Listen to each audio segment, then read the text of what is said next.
J'apprécie beaucoup vos questions, ou tes questions, Khalil. Je sais plus si on se vous voit ou on se tutoie, là, mais on se tutoie, mais on a de la misère à le faire, hein, c'est ça.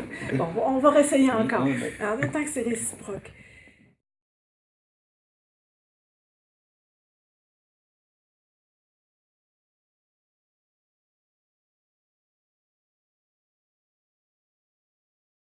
En fait, je dois faire un petit recul plus loin en arrière, parce que je pense que le cœur de mon engagement, je l'ai découvert en travaillant comme chercheur du côté des contes de la tradition orale.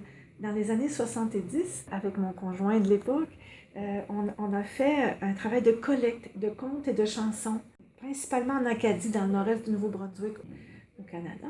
Et mon travail était sur la mémorisation des contes, comment les conteurs apprenaient les contes. Je me suis aperçue que les conteurs, ils savaient comment ils apprenaient et leur façon de m'expliquer faisait un sens que je n'avais pas trouvé dans des recherches scientifiques. Alors, ils m'expliquaient, par exemple, que quand ils apprenaient un conte, ils voyaient le chemin devant eux. Ils suivaient le parcours du personnage, puis ils apprenaient comme ça. Pour moi, c'est fondamental.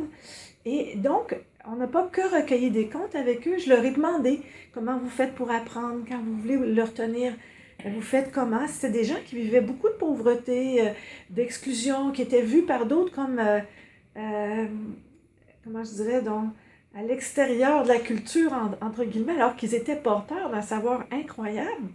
Puis ce qui m'expliquait, un jour, je me suis rendu compte qu'il y avait Cicéron dans l'Antiquité qui disait la même chose quand il voulait apprendre des discours. Il semait son discours dans des étapes, dans un chemin dans Rome, puis il reprenait le chemin, puis il retrouvait son discours. Alors, dans le fond, les conteurs, ils avaient une mémoire, une conscience de leur travail qui avait toute sa valeur et qui n'avait pas été interrogé par d'autres chercheurs. C'est comme si, d'accord, vous êtes possesseur de trésors nationaux, on va bien recueillir vos comptes, mais c'est comme si on n'avait pas considéré qu'ils savaient, eux, bien comment, qu'est-ce qui se passait. Et ça a marqué ma vie de me rendre compte que les gens qui vivent les situations, ils ont une compréhension des mécaniques, de ce qui vient avec, qui est très importante. Et puis, bon, les gens qu'on rencontrait en Acadie, pour plusieurs, ils ne savaient pas lire et écrire. Et pourtant, ils étaient détenteurs de savoirs importants. Une dame qui un jour nous a chanté 500 chansons qu'elle savait par cœur. Conteur Hilaire Benoît qui nous a compté plus de 80 contes. Certains duraient une heure et demie. Alors, une heure et quart, une heure et demie. Alors, tout ça pour dire, notre société aurait qualifié négativement des personnes qui étaient porteuses d'une grande richesse. Fait que moi, ça, c'est au cœur de mon engagement, de réaliser la richesse qu'il y a dans le savoir qui est vécu, on pourrait dire, dans les marges de nos sociétés.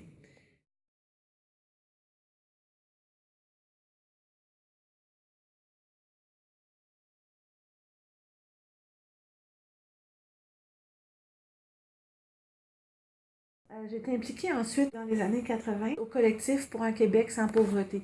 Et bon, ensemble, on voulait une loi au Québec visant un Québec sans pauvreté finalement. Et on voulait que les personnes en situation de pauvreté, des personnes, parce qu'on ne peut pas dire les, il y en a toujours plus qu'on en rencontre, soient associées directement au projet. C'était dans la ligne de pensée de beaucoup de regroupements citoyens au Québec.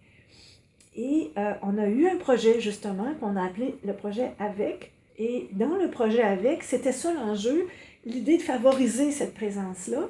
Et là, on a mis en place un comité qu'on a appelé le comité AVEC, dans lequel il y avait des personnes en situation de pauvreté, des intervenants dans des groupes, des chercheurs extérieurs au collectif aussi.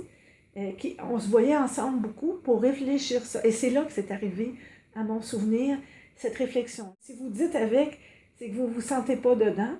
Il y a cette idée que si on veut que les personnes qui vivent la pauvreté aient une place, il faut pratiquement nommer leur situation pour faire la place, mais en même temps, une fois qu'on fait cette place-là, on se demande pourquoi la différence. Comment le nommer sans stigmatiser? Comment faire aussi pour, en sachant que ces différences sont dans la société, se sentir dans l'égalité? On ne le règle pas définitivement, je pense. Hein? Des fois, on utilise le mot populaire, mais avec l'idée qu'on va vulgariser, ou on va utiliser l'éducation populaire dans l'idée qu'on va vulgariser, on va rendre le contenu plus simple pour que les gens le prennent. C'est pas ça, c'est le contraire. La vie est compliquée. Puis plus t'es pauvre, plus c'est compliqué. C'est d'accepter que c'est compliqué, mais de la reconnaître ensemble, cette complexité-là, puis de chercher un chemin.